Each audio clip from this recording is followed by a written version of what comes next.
Hello everybody and welcome back to study Medha academy. हम पढ़ रहे हैं क्लास 10th का चैप्टर इलेक्ट्रिसिटी। ये इस चैप्टर का 5th लेक्चर है। हमने ऑलरेडी 4 लेक्चर्स कवर कर लिए हैं। 4 लेक्चर्स में हमने क्या क्या कवर करा है हम एक बार रिकॉल कर लेते हैं ताकि आपको भी पढ़ने में आसानी रहे। फर्स्ट लेक्चर में हमने बात करी थी कि हमें इस चैप्टर में क्या क्या पढ़ना होगा और हमने बात करी थी चार्ज के बारे में। हमने देखा था कि चार्ज क्या होता है, what is charge. Then second lecture में हमने बात करी थी कि चार्ज की प्रॉपर्टीज़ क्या क्या होती है। देयर वर 5 प्रॉपर्टीज़ जो एग्ज़ाम्स में भी पूछी जाती है, तो इसीलिए वो लेक्चर अगर आपने मिस कर दिया हो तो उसे ज़रूर देख लेना। देन थर्ड लेक्चर में हमने बात करी थी मेथड्स ऑफ चार्जिंग की। हम कैसे एक बॉडी को चार्ज कर सकते हैं या कैसे हम चार्ज प्रोड्यूस करते हैं उसके बारे में हमने बात करी थी। देन फोर्थ लेक्चर में जैसे मैंने आपको बताया था कि हम अपने चैप्टर के मेन हिस्से में आ गए हैं, इम्पॉर्टेंट पार्ट में आ गए हैं, दैट इज़ इलेक्ट्रिसिटी। जैसा कि नाम सजेस्ट कर रहा है इलेक्ट्रिसिटी, ये इलेक्ट्रिसिटी के बारे में चैप्टर है, तो हमने इलेक्ट्रिसिटी के बारे में पढ़ना चालू कर दिया था। व्हाट इज़ इलेक्ट्रिसिटी हमने कवर करा था फोर्थ लेक्चर में। हमने समझा था कि इलेक्ट्रिसिटी जनरली होती क्या है, बेसिकली फंडामेंटली क्या होती है इलेक्ट्रिसिटी। अब हम देख रहे हैं इलेक्ट्रिक करंट। फिफ्थ लेक्चर में हम आज देखने वाले हैं इलेक्ट्रिक करंट। तो जैसे कि यहाँ पे आपको स्क्रीन पे दिख रहा होगा इलेक्ट्रिक करंट के बारे में। सबसे पहला पॉइंट है, it is the rate of flow of electric charge और electrons through a conductor, that is I is equals to Q by T, या फिर हम लिख सकते हैं NE by T, where I stands for current. मतलब electric current क्या होता है? Electric current rate of flow of electric charges होता है। कितने इलेक्ट्रिक चार्जेस एक पर्टिकुलर टाइम फ्रेम में वहाँ से गुजरे उसको हम बोलते हैं इलेक्ट्रिक करंट। फॉर एग्ज़ाम्पल इसका फॉर्मूला होता है Q by T, I is equals to Q by T, जहाँ पे जो Q है वो चार्ज है और T मतलब कितना चार्ज एक पर्टिकुलर टाइम में डिवाइडेड है। और हमने ये भी पढ़ा था कि Q is equals to NE। N क्या है? नंबर ऑफ इलेक्ट्रॉन्स, और E क्या है? इलेक्ट्रॉन का चार्ज। तो इसीलिए यहाँ पे हम इस फॉर्मूले को ट्रांसफॉर्म करके ये भी लिख सकते हैं कि I is equals to NE by T। और हम यहाँ पे I क्यों बोल रहे हैं? हम I लिख रहे हैं करंट के लिए। Electric current is denoted by the symbol I।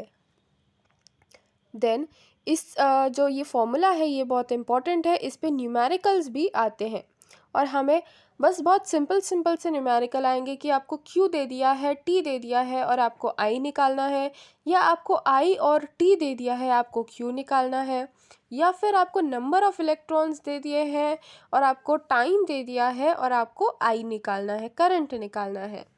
Then अगर हम बात करें इलेक्ट्रिक करंट की, तो सेकेंड यहाँ पे जो पॉइंट है वो लिखा है it is a scalar quantity. जो करंट होता है वो स्केलर क्वांटिटी होती है। Then next point is its SI unit is coulomb per second और amperes. Amperes is denoted by capital A। यहाँ पे जो A लिखा है ब्रैकेट में ये एम्पियर का सिंबल है। देन इसका मतलब क्या हुआ कि जो SI यूनिट होती है, SI मतलब स्टैंडर्ड यूनिट होती है, स्टैंडर्ड इंटरनेशनल यूनिट करंट की, वो होती है कूलम। कूलम पर सेकेंड या फिर एम्पियर। एम्पियर को हम कैपिटल A से डिनोट करते हैं। Then it is measured by a device called ammeter. अब हमें इलेक्ट्रिक करंट को मेजर करने के लिए कोई डिवाइस तो चाहिए होगी, तो हम किस डिवाइस से मेजर करते हैं? हम एमीटर से मेजर करते हैं कि कितना करंट किसी बॉडी में फ़्लो हो रहा है।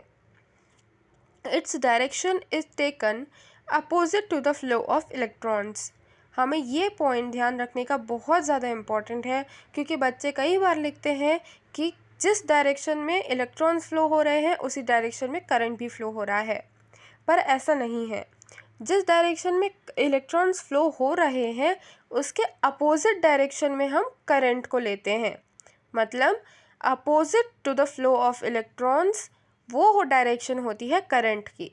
Its direction is taken opposite to the flow of electrons. It flows as a result of potential difference across the ends of a conductor। मतलब ये कैसे फ्लो होता है? ये एक रिजल्ट है। किसका रिजल्ट है? पोटेंशियल डिफरेंस का रिजल्ट है। जब भी कोई पोटेंशियल डिफरेंस क्रिएट होता है तब इलेक्ट्रॉन्स फ्लो होना चालू होते हैं और इन्हीं फ्लो ऑफ इलेक्ट्रॉन्स के अपोजिट डायरेक्शन में करंट हम अज्यूम करते हैं। तो इसीलिए यहाँ पे लिखा है it is a flow or it flows as a result of potential difference across the ends of the conductor। हमने जनरली देखा होगा कि अगर किसी जगह पर पानी कम है, किसी बीकर में पानी कम है और उसके पास में एक कनेक्टेड बीकर रखा हुआ है जिसमें पानी ज़्यादा है, तो पानी ज़्यादा वाले बीकर से कम वाले बीकर में ट्रांसफ़र होना चालू कर देता है। क्यों? क्योंकि वहाँ पे एक डिफरेंस था। सिमिलरली अगर किसी कंडक्टर में एक जगह इलेक्ट्रॉन्स बहुत ज़्यादा है और दूसरी जगह कम है तो उस चीज़ को, उस कंडीशन को हम बोलते हैं पोटेंशियल डिफरेंस। और इस डिफरेंस के कारण इलेक्ट्रॉन्स फ्लो होना हायर पार्ट से लोअर पार्ट में जाना चालू कर देते हैं और जैसे ही इलेक्ट्रॉन्स फ्लो होते हैं वैसे वैसे करंट भी फ्लो होना चालू कर देता है। पर जो करंट की डायरेक्शन होती है वो इलेक्ट्रॉन्स की डायरेक्शन से अपोजिट डायरेक्शन में होती है। आज का लेक्चर हम यहीं ख़त्म करते हैं। आज हम बस इतना ही पढ़ते हैं। आने वाले लेक्चर्स में आपको और डिटेल में ये चैप्टर आगे हम पढ़ाने वाले हैं, तो इसीलिए हमारे चैनल को सब्सक्राइब करना ना भूलें। और अगर आपको ये वीडियो पसंद आई हो तो इसे लाइक करें और बाकी बच्चों के साथ में शेयर भी करें। Thank you so much for watching this video till the end. Please like, share and subscribe.